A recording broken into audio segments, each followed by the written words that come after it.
what we had done for a long time was wrong, and you just got to kind of get over it and understand it, and that's kind of what we're doing. And essentially what we're doing is calling the emperor's new clothes. That we tried that way of a high-carb diet, and even just a total, even if you're just totally vegetarian or vegan, but a lot of them eat a lot of processed stuff. It's just not turned out to be that good. So what I'm here to do is explain some of the new science, and then it's all about you guys and figure out what works for you. So in summary, there's only 3 macronutrients: carbohydrates, proteins, and fats. Protein is not an energy source, it's a building block. So we use protein as a building block. So then, but if you eat way too much protein, it can switch into something called carbohydrates through a process called gluconeogenesis, which we all learn in medical school and things. But in general, we don't need that much protein. You probably need about half your body weight in grams of protein.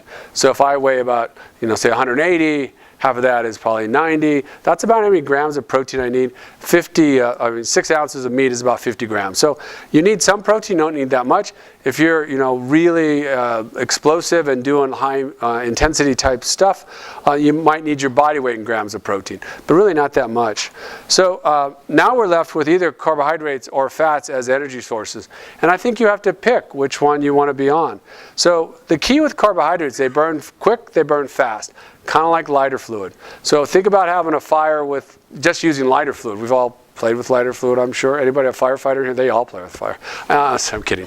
But it goes very fast, and then it goes down. And so that's why if you're on a carb-based diet, you've got to eat pretty frequently. Otherwise, you'll have a lot of fluctuations in your blood sugar. So that's one option. And understand that any carbohydrate you eat, be it a donut versus kale, it's going to break down to sugar. It's just how fast it does that. And those are the challenges. So I think of carbs like coal. It's a fuel, but it's just a dirty fuel. Cause a lot of inflammation. You can do it. Frankly, if there's a famine, all the Hostess products. You could do that. It could make you survive. It's just long term, it may not be your best energy source. And so, interestingly, there's no essential carbohydrates. If you don't eat carbs, you just get skinny. There's no withdrawal. There's a withdrawal and stuff, but there's no metabolic problem with not eating carbohydrates. Our bodies are set up. Think about Eskimos. They kind of eat blubber and some meat. They don't get scurvy. They don't have any tropical fruit up there. But our body can switch fat and protein into sugar that we need. We need very little sugar to make our bodies go. People always say, well, you need sugar for your brain, but we make it out of fat and protein. So we don't really need to eat sugar. And in fact, the fats actually, your brain runs better off of that. So again, we talked about how carbohydrates stimulate hunger. So that's our challenge is when you're on a carb-based diet, you eat at least 400 calories more than if you're not on a carb-based diet. So understand that. Now, if you got good joints and you want to basically run your butt off, you can do it. It works quite well. A lot of people do it. But you just have to understand that if we do cycling, that's called bonking, and you got to have all these goos and packs with you, and you could keep going literally for hundreds of miles, but you got to eat like every, probably every at least half hour, if not, every 10 minutes, kind of getting that. Some people can go for a little longer, but in general, you're going to eat pretty frequently. And then the more you eat, the more you want. And we've all had an ice cream situation in the middle of the night, and you with a spoon and a box of ice cream. And here's the big challenge, is it's inflammation. So carbohydrates are the most inflammatory foods we have. And inflammation is the bane of all of our chronic disease like heart disease, cancer, stroke, diabetes, Alzheimer's, Parkinson, all of those things. So if you want to cut inflammation, if you've got joint pain, if you've got acne, this is probably one of the things that you have to think about. So on the flip side, you have oils and fats, and they just don't sound as nice, but they come in two kinds. There's good fats and bad fats. We were told when we were young, those of you with gray hair remember how we did Crisco and we did polyunsaturates, and we should use vegetable oils and seed oils. And those are all made by those manufacturers. And it turns out those aren't very good for us. Those kind of fats have a lot of what's called omega-6. They're very inflammatory. to get like corn oil, you've got to do a lot of mean things to corn to get oil out of it, and it just isn't very good. So we thought these were good because saturated fats were bad, and that has not turned out to be good. You all know about hydrogenated fats, you know about trans fats. These are all of that. So although vegetable oils sound good, those are mostly corn oil, and the seed oils like canola oil sound good, they're actually not good. So seed oils are not good.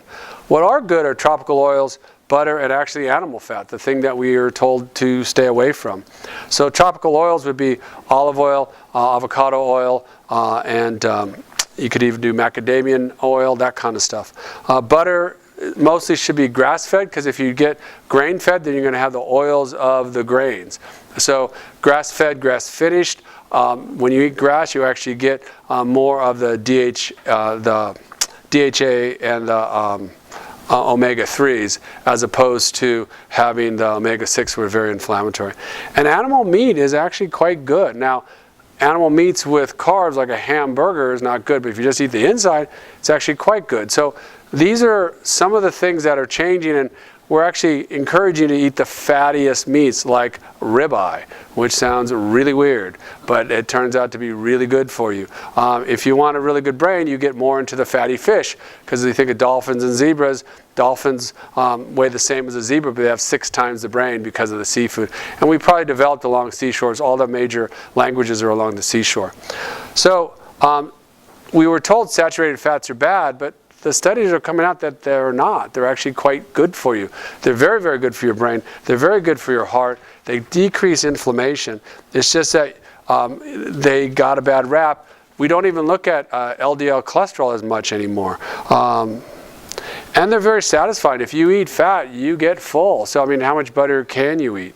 And they're very clean burning. I mean, they work out well.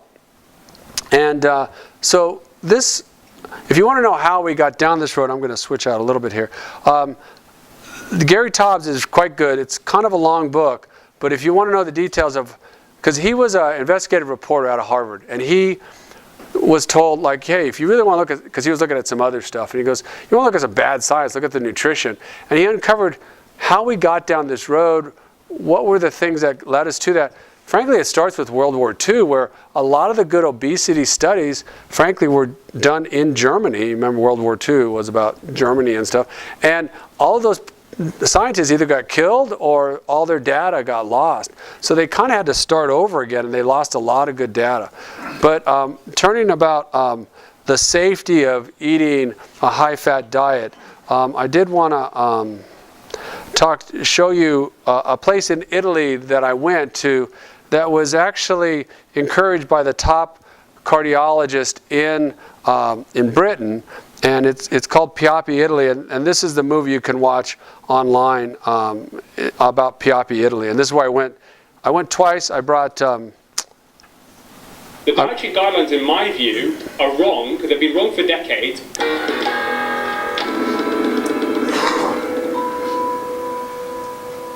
So this is Ansel Keys, and he's the one that basically, you keep looking up his stuff. He's the one that said, hey, and he's a kind of a chemist out of Minnesota, and he just has a very strong will, and he was able to push this through, and he was able to get funding for the American Heart Association to push this whole thing, that the reason Eisenhower had his heart attack was not because he smoked 4 packs a day, was because of saturated fat.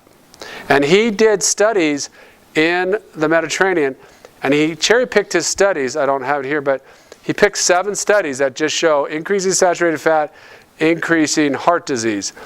Interestingly, when they went back and looked at all his data, which was like, I think, 21, there was no correlation. There were people with high-fat diets that had no heart disease, and vice versa. Some people with low-fat diets that had a lot of heart disease. So there was no correlation with that, but he cherry-picked it and was able to get it through. Ansel Keys would become famous for his demonizing stance on saturated fat and cholesterol. And then, as he got older, he realized he was wrong, but he couldn't get that stuff published. 1980s, he realized that some of those really weren't standing the test of time, and he couldn't get his papers published. And he was sure. So then, this Dr. Mahatra came out with a book called the Piapi Protocol or Diet. And so I was actually in Ireland going to Rome, and my wife was very nice. I knew it was kind of coming out, and it was in Britain, so it came out in Ireland almost the same day. When I went there, my wife was nice enough to let me go down to this place called Piapi, Italy, and I got to meet the chef who was in the book. And then I brought patients back there a couple of months later to actually live with the chef. Curious. In Italy, in Campania region, in province of Salerno, in Cilento, in Pollica, we have a treasure. The scientific evidence is very clear. I think one of the key things of the Mediterranean diet is the variety of food. So I lived with this chef. We had stuff like flaming goat rib and some other stuff. It was really, really amazing. But he was voted the top chef on one of the Italian, they had like a TV contest and stuff. Adopting a lifestyle that involves a high... So it's a high-fat Mediterranean diet. This is where the Museum of the Mediterranean Diet is. They all agree that the Mediterranean diet is the best. We just got it wrong. We thought it was pizza, pasta, and just a bunch of carbs. And they mostly have, as you can see, some meats, some cheeses. They'll have fish and a ton of extra virgin olive oil. Like everybody has an olive tree or a couple olive trees. We basically take a stick and whack it. It's like a piñata, and you just hit it, and they fall down into a net. And then you go into the village and you grind it, and you have your own olive oil. So it's amazing, and this is the kind of experiential stuff that we're trying to put together. But you'll see he does a lot of stuff we're doing about the lifestyle. fat Mediterranean diet. We use extra virgin olive oil. What nuts contain are fatty acids. And another interesting thing is the oily fish. Even the dessert has been cooked in olive oil. Mobility is hugely. And then it's about the exercise, kind of a Pilates type, keep your balance, your strength, your flexibility.